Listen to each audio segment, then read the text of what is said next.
Mambo vipi mwana Hot Drop popote pale ulipo, karibu sana. Tufollow kwenye mitandao yetu ya kijamii ya Instagram, Facebook na Twitter, bila kusahau TikTok na kwenda kwa jina la Hot Drop TV. Ni sehemu pekee ambayo wewe utaweza kupata update mbalimbali ambazo tutakuwa tunazipandisha hapo. Lakini pia usiache kusubscribe kwenye YouTube channel ya kwetu inayokwenda kwa jina la Hot Drop TV. Ni sehemu pekee pia ambapo utaweza kupata habari mbalimbali, michezo, burudani, hard news, hadi udaku, vyote tutakusogezea hapo kusudi uweze kufahamu mengi zaidi ambayo yanakuwa yanajiri. Leo niko na Godbless Lema, mwanachama kutokea chama cha upinzani Chadema, chama cha demokrasia na maendeleo, ambacho kinapatikana hapa Tanzania. Ameweza kuzungumza mambo kadha kuhusiana na kesi ya Lissu, hasa maamuzi ya jana kwenye kesi hiyo baada ya ushahidi kukataliwa na mahakama kutoka upande wa Jamhuri. Anaandika hivi kupitia ukurasa wake. Anasema msingi wa kesi ya uhaini inamkabili mwenyekiti Tundu Lissu. Kesi inamkabili mwenyekiti wa chama Mheshimiwa Tundu Lissu inahusu uchapishaji na usambazaji wa maneno ya uhaini yaliyoitisha serikali kujaribu kuzuia uchaguzi mkuu.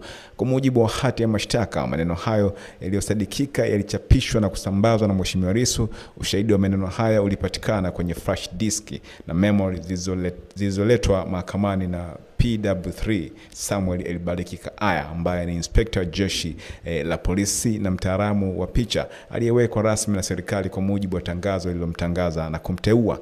Hata hivyo, mahakama imekataa kielelezo hicho, kwani ushahidi huyu sio mtaalamu wa video bali mtaalamu wa picha. Shahidi huyu pia alitaka kutoa ripoti ya uchunguzi wa video hiyo kama kielelezo kingine cha upande wa Jamhuri, lakini mahakama haikukubali ripoti hiyo. Mahakama imesema haiwezi kuingiza ripoti hiyo kwani inahusu kilichokataliwa na hakipo mahakamani, yani video yenye maneno ya Lissu haipo.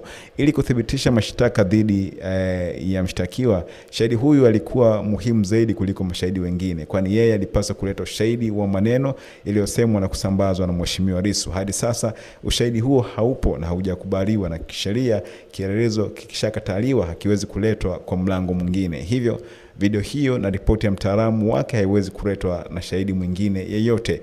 Mashahidi wengine wanaweza kutoa ushahidi wa maneno ya Lissu, lakini mahakama haitasikiliza wala kuamini bila kielelezo halisi kilichopo.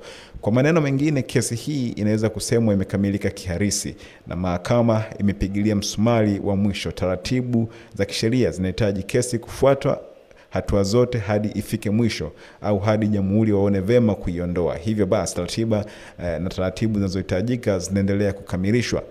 Kwa ushahidi huu, Mheshimiwa Tundu Lissu hakupaswa kwenda gerezani usiku wa leo kulingana na maamuzi ya mahakama yaliyotolewa jana na leo.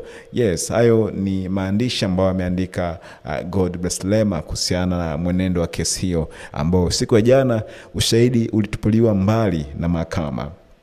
Bwana, tufollow kwenye mitandao ya kijamii ya Instagram, Facebook na Twitter, lakini pia TikTok. Usiache pia kusubscribe kwa ajili ya taarifa nyingi zaidi. Tunakwenda kwa jina la Hot Drop TV. Popote pale utaposearch basi utaweza kutupata. Asante, uwe na wakati mwema.